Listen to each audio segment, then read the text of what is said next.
जय हिंद सभी प्यारे स्टूडेंट्स को। जितने भी स्टूडेंट्स हमारे क्लास 10th के एग्जाम को कंप्लीट किए हैं, चाहे वो हिंदी माध्यम से हो या अंग्रेजी माध्यम से हो, प्यारे बच्चों आपके लिए एक बहुत बड़ा बिग अनाउंसमेंट करने जा रहे हैं, जिसके लिए आपको अलर्ट मोड में आ जाना है। बच्चों वो ये है कि एएमयू क्लास 11th एंट्रेंस के आपके फॉर्म रिलीज कर दिए गए हैं इंतजामिया ने। amucontroller.com पर आप कंप्लीट इंफॉर्मेशन इसकी प्राप्त भी कर सकते हैं। प्यारे बच्चों इधर उधर की वेबसाइट्स पे जाने से बेस्ट है कि हम एक कंप्लीट इंफॉर्मेशन इस वीडियो की मदद से ले पाएंगे। मैं आपको बता पाऊंगा बच्चों कि इसमें एज क्राइटेरिया क्या है, फॉर्म कब आए हैं तो हमने बता ही दिया, इसकी लास्ट डेट कब है, इसमें यदि गलती हो जाए तो उसके लिए करेक्शन क्या है, इसमें एग्जाम सेंटर्स कहाँ कहाँ पर होते हैं, इसका एग्जाम पैटर्न क्या होता है। तो आई थिंक आप लोगों को ये सारी बातें पता चल गई होंगी, that which is shown over that slide. Clear? तो बच्चों हम स्टार्ट करते हैं आज की एनालिसिस को। सभी बच्चे ध्यान दें कि एएमयू ने अपना जो form 11th entrance diploma in engineering के लिए डेट दिया है वो दिया है 19 तारीख, 19 मार्च को ये फॉर्म रिलीज हुए हैं। और इस फॉर्म की जो लास्ट डेट है बेटा ऑनलाइन रजिस्ट्रेशन करने की वो 14 अप्रैल है, यानी कि डॉक्टर भीमराव अंबेडकर जयंती। तो बेटा 14 अप्रैल को इसकी लास्ट डेट है और इसकी जो फीस जमा करने का जो समय रखा गया है वो भी 14 अप्रैल है। Clear? But without late fees यदि हम देखें, यदि विदाउट लेट फीस देखें तो 21 है, और लेट फीस के लिए बोले तो 21 है, और विदाउट लेट फीस है तो वो 14 अप्रैल है। मतलब यानी कि आप 14 अप्रैल तक यदि फॉर्म भर चुके हैं और उसमें आपने पेमेंट नहीं किया है तो उसके लिए आपको रिलैक्सेशन मिल रहा है 1 वीक का, 21 अप्रैल तक आप कर सकते हैं। हमारा मानना है बच्चों कि आप जल्दी से जल्दी इस फॉर्म को फिल कर दें। क्यों? क्योंकि सच्चाई है बच्चों, आप जल्दी से फॉर्म फिल करेंगे तो आपका एक मैंडेट सेट हो जाएगा कि मुझे इस फॉर्म की, जब मैंने फॉर्म भरा है तो मुझे सिलेक्शन भी लेना है। क्लियर? तो कटारा एकेडमी अपना 2024 सेशन के लिए एक बैच भी रन कर रही है जिसमें आप एनरोल्ड हो सकते हैं। क्लियर? उसकी इंफॉर्मेशन मैं आपको लास्ट में बता दूंगा सारी। क्लियर? तो बेटा इसकी जो एप्लीकेशन फीस है, क्लियर, इस फॉर्म की जो एप्लीकेशन फॉर्म फीस है वो कितनी है, 900 रुपीज है विदाउट लेट फीस। यानी लेट फीस करेंगे तो 900 रुपए जाएंगे, और यदि 1200 रुपए आपको देने हैं इसका मतलब है लेट फीस। यानी कि लेट फीस क्यों दें? क्लियर? क्यों हम 300 रुपए एक्स्ट्रा दें? अब बात आती है बेटा कि इसकी जो टेस्ट डेट है वो कितनी है, वो है 20 मई। यदि आप आज से यदि हम संभालें, क्लियर, आज से 19th ऑफ मार्च है तो 19th ऑफ अप्रैल और 20th ऑफ मार्च, तो आई थिंक आपके पास में 16 डेज 60 दिनों का समय मिल रहा है। और 60 दिन जो है उसमें 9th और 10th का पूरा सिलेबस का हम अच्छी तरह से एनालिसिस कर सकते हैं, कोई बड़ी बात नहीं है। क्लियर? अब बात बेटा ये आती है सिलेबस क्या होगा वो हम आपको बता देंगे। आप यदि एडमिट कार्ड, यदि आप फॉर्म भरेंगे तो एडमिट कार्ड आप डाउनलोड कर सकते हैं www.amucontroller.com से, राइट। और इसके बाद में बच्चों बात करें हम आपसे कि करेक्शन इन एप्लीकेशन फॉर्म, यदि बात आती है तो 28 अप्रैल टू 30 अप्रैल तक आप इसको कवर कर सकते हैं। मतलब 19 मार्च को आपने फॉर्म फिल किया, देन उसके बाद में आपका 14 अप्रैल तक रहेगा ये सेशन, और लेट फीस वाले बच्चों के लिए 21 तक है। क्लियर? वेबसाइट ओपनिंग, और उसके बाद में यदि आपको कोई एरर होती है तो एरर करेक्शन के लिए भी विंडो ओपन होगा 28 अप्रैल टू 30 अप्रैल, मतलब 3 डेज के लिए, राइट। अब बात ये आती है, अच्छा एक बात और बता दूं मैं आपको, ये जो डेट बताई जा रही है 20 मई वो एक्सपेक्टेड है, उसमें वेरिएशन हो सकता है, but variation within 1 week रहेगा। क्लियर? 1 वीक के अंदर ही अंदर ये एग्जाम कंडक्ट हो जाएगा, जो भी संडे पड़ेगा। क्लियर? ऐसा हर साल एएमयू करता है। क्लियर?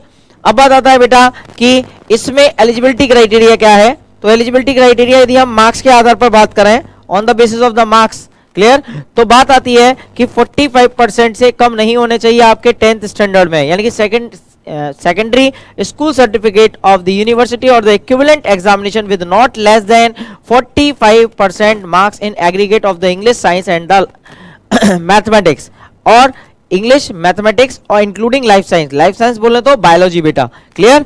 तो बेटा ये जैसे कि यहाँ पर शो हो रहा है। क्लियर? और सेम यदि हम डिप्लोमा इन इंजीनियरिंग की बात करते हैं, जो बच्चे डिप्लोमा करते हैं, क्लियर, उस केस में भी आपका यही क्राइटेरिया बना हुआ है, with not less than 45% marks in aggregate.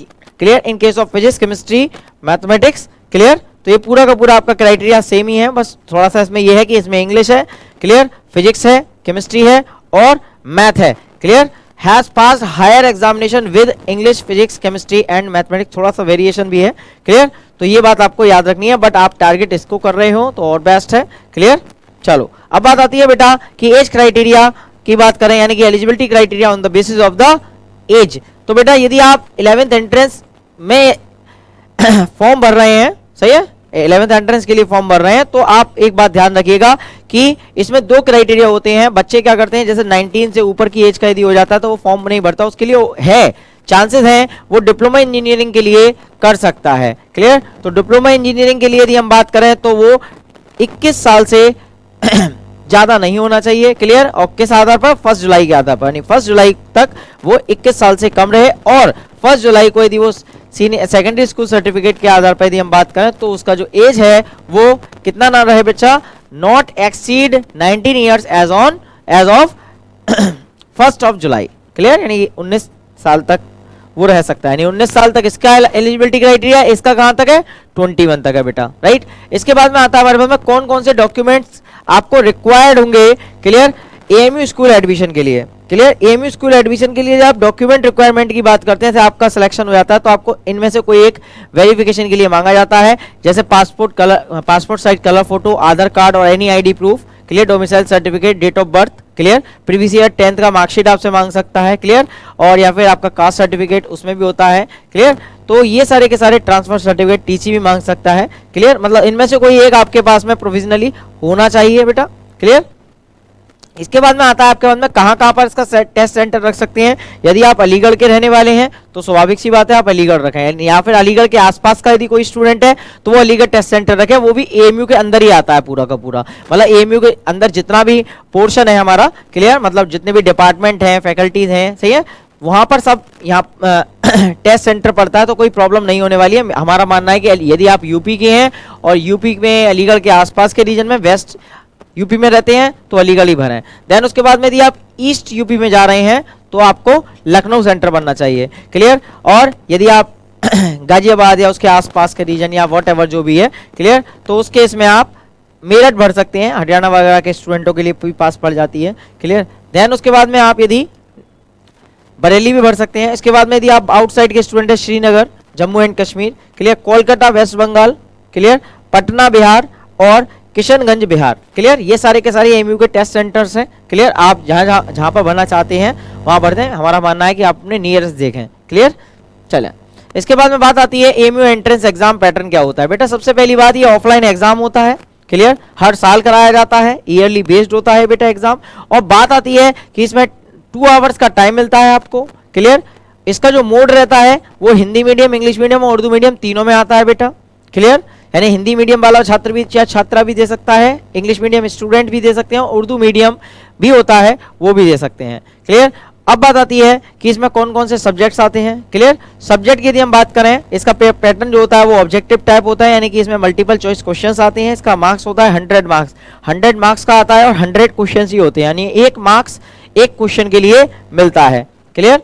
अब बात आती है हमारे पास में कि इसमें साइंस आती है। साइंस में क्या आता है, physics, chemistry, life science. Life sciences का मतलब बायोलॉजी होता है, यानी फिजिक्स, केमिस्ट्री, बायोलॉजी के टोटल 50 क्वेश्चंस आते हैं, जिसमें आपके इसके 15 क्वेश्चंस रहते हैं बेटा, इसके भी 15 क्वेश्चंस रहते हैं, और लगभग इसके 17 to 18 क्वेश्चंस रहते हैं, और इसके +-1 मान सकते हैं आप, +1, और इसके भी +1 मान सकते हैं, थोड़ा सा वेरिएशन होता है, क्लियर। देन उसके बाद में आता है बेटा मैथमेटिक्स। मैथमेटिक्स 30 मार्क्स का आता है। इसके बाद में जनरल नॉलेज और इंडो इस्लामिक। जनरल नॉलेज के 10 क्वेश्चन है, इंडो इस्लामिक के यानी इस्लामिक कल्चर को पूरा का पूरा समझने के लिए 10 मार्क्स का ये रहता है। टोटल मार्क्स बेटा कितना हो जाता है, 100 मार्क्स रह जाता है। इंपॉर्टेंट बात यह है कि हर क्वेश्चन को टिक नहीं करना है, क्यों, क्योंकि नेगेटिव मार्किंग 1/4 की है। 1/4 नेगेटिव मार्किंग का मतलब है आपने 4 क्वेश्चन यदि गलत कर दिए तो आपका एक सही क्वेश्चन काट दिया जाएगा, क्लियर। तो ये 1/4 नेगेटिव मार्किंग का कंसेप्ट होता है। आई थिंक आप लोगों को ये सारी बातें अच्छी तरीके से समझ में आ गई होंगी। अब मैं आपको एक इंपॉर्टेंट इन्फॉर्मेशन और साथ साथ दे दूं, कटारा एकेडमी में 14 मार्च से एएमयू क्लास 11th एंट्रेंस के लिए बैच चल रहा है, जिसमें काफी ज्यादा मात्रा में स्टूडेंट्स रुझान ले रहे हैं और आगे कंटिन्यू करते चल रहे हैं। यदि आपका भी सपना है कि एएमयू में क्लास 11th एंट्रेंस की मदद से 11th 12th या डिप्लोमा इंजीनियरिंग में जाने का, तो प्यारे बच्चों अभी भी समय है, देर नहीं करनी चाहिए, क्योंकि यदि आपके पास में अभी समझ आ गई तो आपके पास में आगे बहुत अच्छे अच्छे मौके मिलेंगे। आप अच्छे प्रोफाइल पर जा सकते हैं, एक अच्छे इंजीनियर बन सकते हैं, डॉक्टर बन सकते हैं। तो आई थिंक आपको मेरी बातें सारी पता चल गई होंगी, समझा दिया होगा हमने अच्छी तरह। यदि आपको किसी प्रकार का कोई भी डाउट या क्वेरी रहता है तो बेटा आप एकेडमी के कॉन्टैक्ट नंबर 8279996714 पर कॉल कर पूरी की पूरी इंफॉर्मेशन और ले सकते हैं। क्लियर। और इसके साथ साथ मैं आपको बता दूं कि एएमयू 11th एंट्रेंस के बारे में कि हमारा कैसा कोर्स का क्या एनालिसिस रहेगा, उसकी भी हमने एक वीडियो बना रखी है जो कि हमारे Katara academy JEE NEET channel पर पड़ी हुई है। आप उस वीडियो को भी एनालिसिस कर सकते हैं। अब मिलते हैं फिर आपसे इसी तरीके के इंफॉर्मेटिव नेक्स्ट वीडियो के साथ। Thank you all of you. जय हिंद प्यारे बच्चों।